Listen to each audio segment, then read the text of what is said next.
Addition, used to indicate the operation of combining two or more numbers to find their sum. Example, 2 plus 3 equals 5. Subtraction, used to indicate the operation of finding the difference between two numbers. Example, 7 minus 4 equals 3.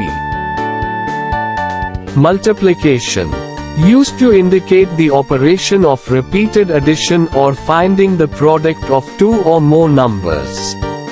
Example, 5 multiply 6 equals 30.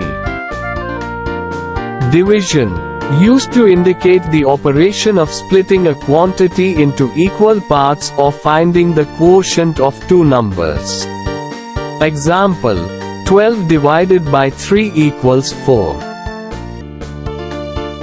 Equal to, used to show that two expressions or values are identical or have the same numerical value. Example, 8 plus 2 equals 10.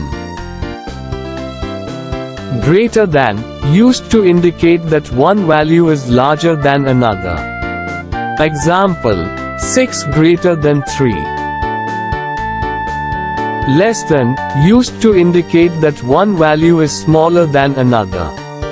Example, 2 less than 7. Exponentiation, used to raise a number to a power. Example, 2 raised to power 3 equals 2 multiply 2 multiply 2 equals 8. Greater than or equal to, used to indicate that one value is greater than or equal to another.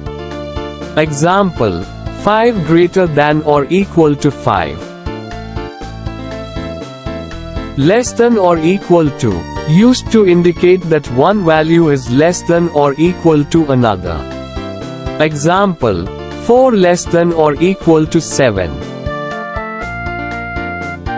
Square root, used to find the value that, when multiplied by itself, gives a specified number.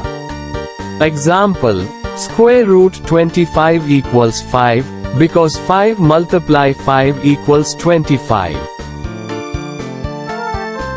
Percentage represents a fraction of 100 and is often used to express ratios and proportions. Example, 25% of 80 equals 0.25 multiply 80 equals 20.